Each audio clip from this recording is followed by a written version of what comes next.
नमस्कार दोस्तों, मैं हूं अर्पित और एक बार फिर से आपका स्वागत है। लोकसभा चुनाव 2024 भारत के इतिहास में एक निर्णायक चुनाव है जो इस बात को सुनिश्चित करेगा कि भारत एक आधुनिक लोकतंत्र बनेगा या फिर एक अधिनायकवादी राजतंत्र बनकर रह जाएगा। अभी तक 2 चरण के मतदान हो चुके हैं जिसमें इस बात को सुनिश्चित कर दिया गया है इस देश की जनता के द्वारा कि ये एक वास्तविक मुद्दों पर लड़ा जाने वाला चुनाव है।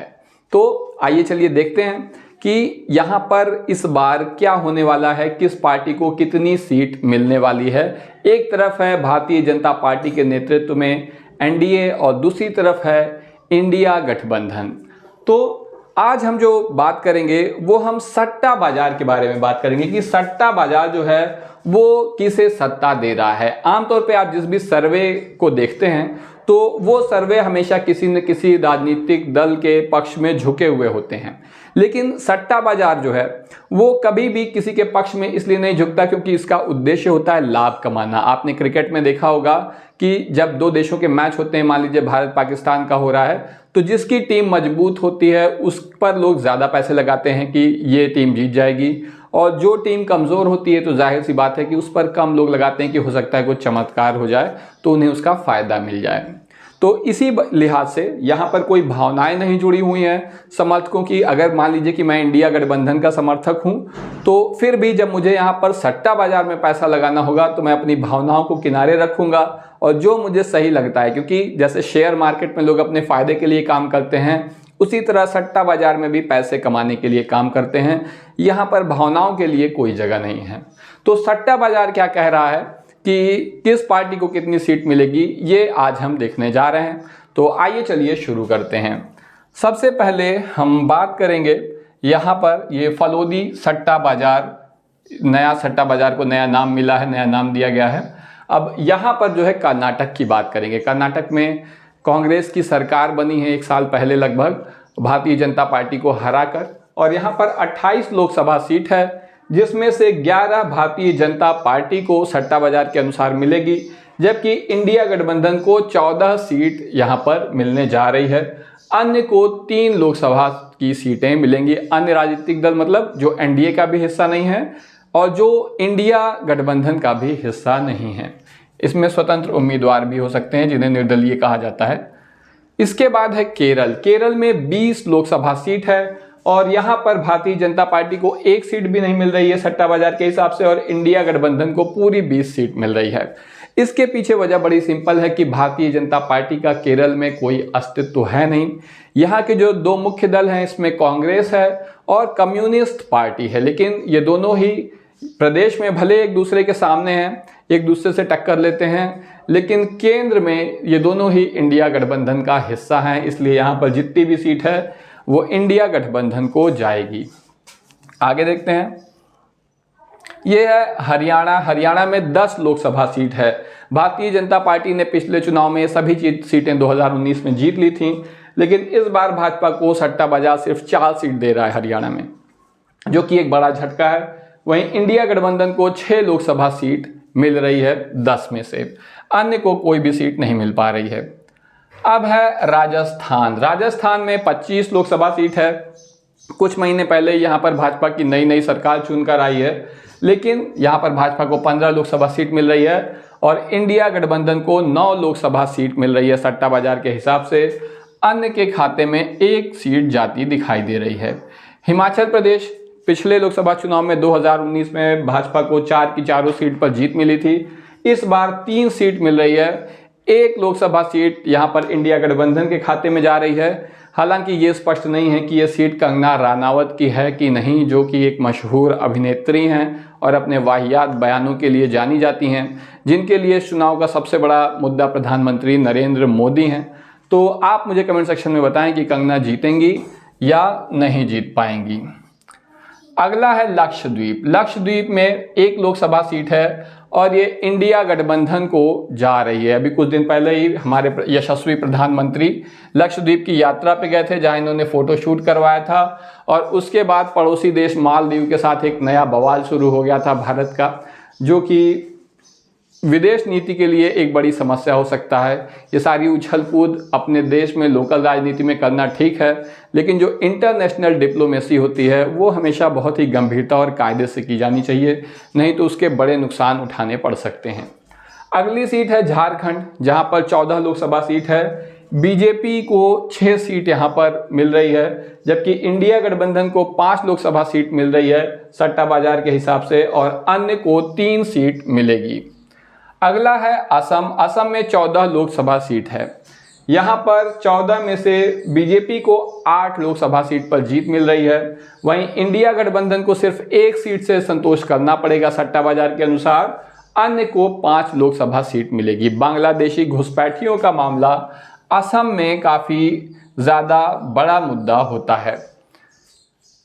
अगला है सिक्किम। सिक्किम भारत का मेरे ख्याल से बहुत ही खूबसूरत प्रदेश है, ये सबसे अच्छा प्रदेश है मेरे हिसाब से। यहाँ पर जो है सिर्फ 1 लोकसभा सीट है, बहुत छोटा प्रदेश है, बहुत थोड़े और बहुत अच्छे लोग यहाँ पर रहते हैं। यहाँ पर बीजेपी को 1 सीट मिल रही है, वहीं इंडिया गठबंधन को कोई भी सीट नहीं मिल पा रही है। अगला है तमिलनाडु। तमिलनाडु में 39 लोकसभा सीट है, जिसमें बीजेपी को 1 सीट मिल रही है। अगर ये सीट मिलेगी जैसा सट्टा बाजार कह रहा है तो ये बीजेपी के लिए ऐतिहासिक सीट होगी।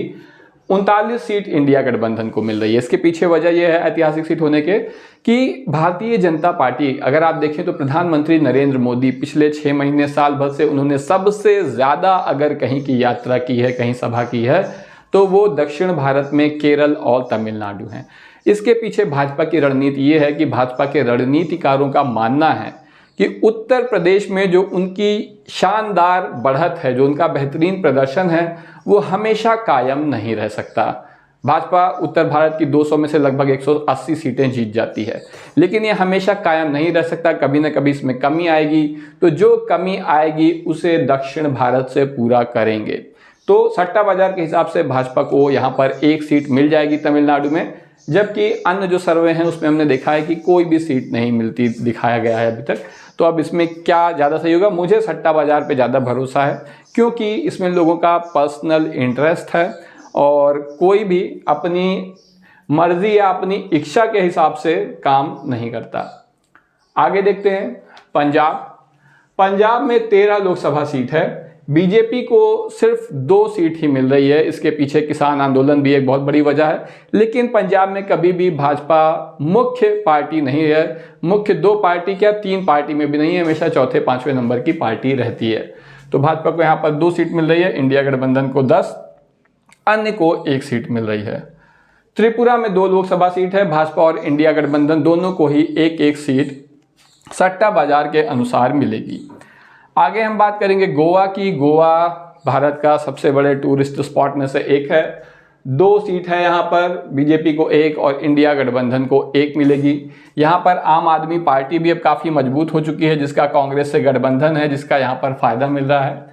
मणिपुर में 2 लोकसभा सीट है। आपने सुना होगा, बल्कि आपने देखा होगा भारतीय जनता पार्टी का एक प्रचार, जिसमें एक लड़की अपने पापा से कहती है कि लेकिन प्रधानमंत्री जी ने वार रुकवा दी पापा, युद्ध रुकवा दिया।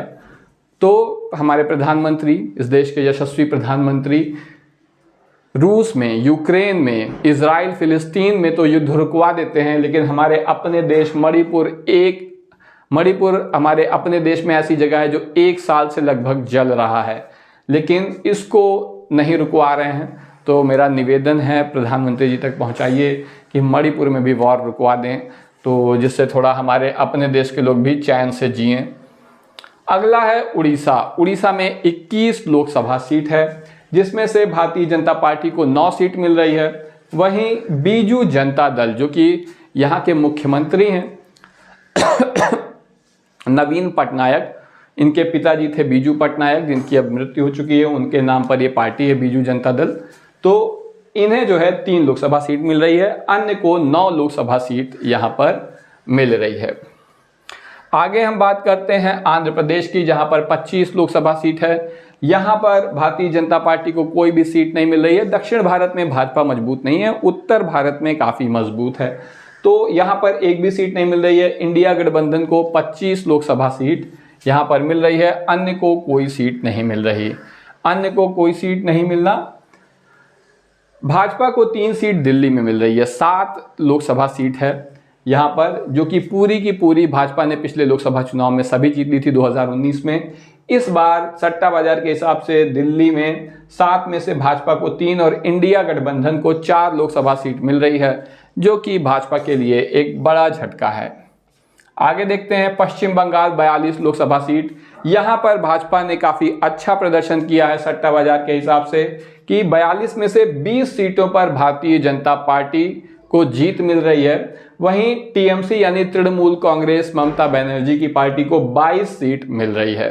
तो आप देख सकते हैं कि दोनों लगभग बराबर हो गए हैं। पिछली बार भाजपा को यहाँ 18 लोकसभा सीट पर जीत मिली थी। इस बार ज़्यादातर सर्वे कह रहे हैं कि 12 या 13-14 सीट मिल सकती है भाजपा को, लेकिन सट्टा बाजार का ऐसा मानना है कि 20 लोकसभा सीट पर पश्चिम बंगाल में भाजपा को जीत मिलेगी। तो ये भाजपा के लिए एक बड़ी सफलता हो जाएगी अगर ऐसा होता है तो। अगला है उत्तर प्रदेश, सबसे महत्वपूर्ण प्रदेश राजनीति के हिसाब से, क्योंकि यहाँ पर 80 लोकसभा सीट है। लेकिन यहाँ पर क्योंकि सीट अधिक है तो झटका भी बड़ा है। यहाँ पर भारतीय जनता पार्टी को 54 लोकसभा सीट मिलती दिखाई दे रही है। वहीं चुनाव के पूर्व जितने भी सर्वे हुए थे तो उस सभी में इंडिया गठबंधन को 80 में से 3, 4, 5 इसी तरीके से सीट दी जा रही थी। अधिकतम एक TV9 भारतवर्ष चैनल है, आपने ज़रूर देखा होगा, जिस पर हमेशा रॉकेट बम, गोला बारूद वगैरह दिखाई देता है। तो उसने 11 सीट दी थी, 11 सीट दी थी इंडिया गठबंधन को। इसका मतलब है कि 69 सीट यहाँ पर भाजपा जीत रही थी, 69 सीट जीत रही थी भाजपा TV9 के हिसाब से। लेकिन सट्टा बाजार का मानना है कि 54 लोकसभा सीट यहाँ पर जीत रही है भारतीय जनता पार्टी और इंडिया गठबंधन को 26 सीट मिलेगी। अच्छा, जब ये चुनाव शुरू हुआ था तब तक जो है बहुत सारे लोग 400 पार वाला प्रधानमंत्री मोदी का दावा जो था, अब आप देखें तो 2 चरण के बाद कोई भी नेता किसी भी रैली में 400 पार वाली बात नहीं करता है।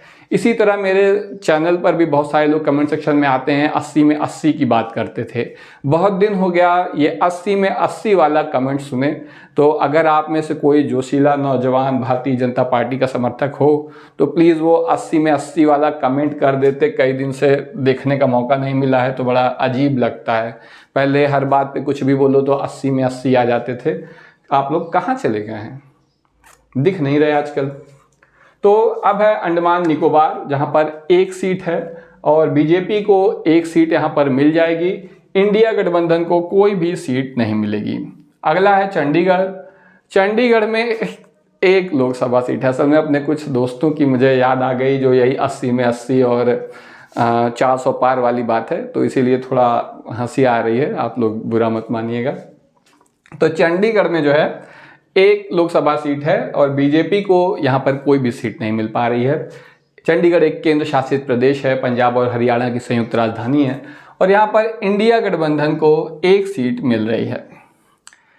भारतीय जनता पार्टी को जम्मू और कश्मीर में, देखिए मेरा मानना है कि भाजपा की इस सरकार का 2019 चुनाव के बाद जो सबसे बड़ा निर्णय था वो राम मंदिर और धारा 370 को हटाने वाला निर्णय था, जिसमें क्योंकि अंतर्राष्ट्रीय मामला जुड़ा हुआ है धारा 370 के साथ, इसलिए मैं ज़्यादा बड़ा निर्णय उसे मानता हूं। क्योंकि अपने देश में सरकार कुछ भी कर ले तो क्या फ़र्क पड़ता है।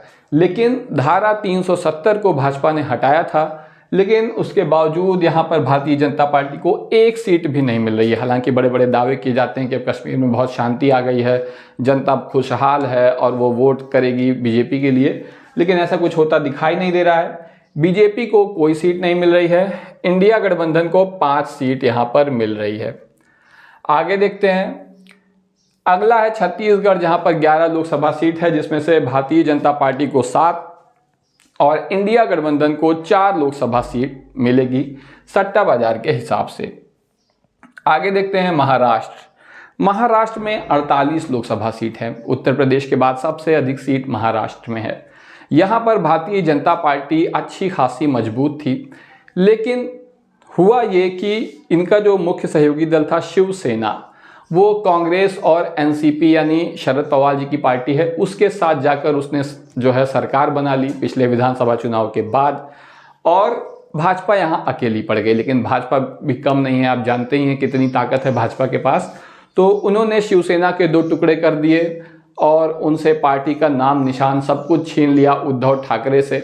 इसके अलावा एनसीपी जो कि शरद पवार की पार्टी है, उनके भतीजे भी शरद पवार को छोड़कर भारतीय जनता पार्टी के साथ आ गए और भाजपा की इस समय महाराष्ट्र में सरकार है। लेकिन आप नेताओं को तोड़ सकते हैं, जनता को नहीं तोड़ सकते। और इस लोकसभा चुनाव में यही चीज़ स्पष्ट होकर सामने आ रही है, जब भाजपा को 48 में से सिर्फ 10 सीटें मिल रही हैं, जबकि इंडिया गठबंधन को सट्टा बाजार के हिसाब से 35 सीटें मिलने जा रही हैं, वहीं अन्य को 3 सीट मिलेगी। आगे देखते हैं। यह है दादरा नगर हवेली केंद्र शासित प्रदेश है। यहाँ पर 2 लोकसभा सीटें हैं और दोनों ही भारतीय जनता पार्टी जीतने जा रही है। दिल्ली के बारे में आपको पहले से बता दिए हैं, दोबारा स्लाइड आ गई है। लक्षद्वीप के बारे में भी आपको पहले से बता दिया है।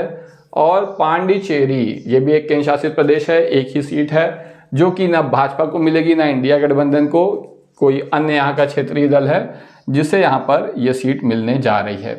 तो इस तरीके से अगर सभी को जोड़कर देखा जाए तो भारतीय जनता पार्टी को 214 से 220 सीट मिलने जा रही है सट्टा बाजार के हिसाब से। वहीं इंडिया गठबंधन को 285 से 295 सीटें मिलने जा रही है, जो कि पूर्ण बहुमत है। तो इस बारे में आपका क्या कहना है कि किस पार्टी को कितनी सीट मिलेगी? और सट्टा बाजार का जो आकलन है, जिसमें बहुत सारे लोगों के लाखों करोड़ों रुपए लगे हुए हैं, तो इसके बारे में आपका क्या कहना है कि कौन कितनी सीट जीत पाएगा? ये आकलन कितना सही या गलत है? आज के लिए बस इतना ही।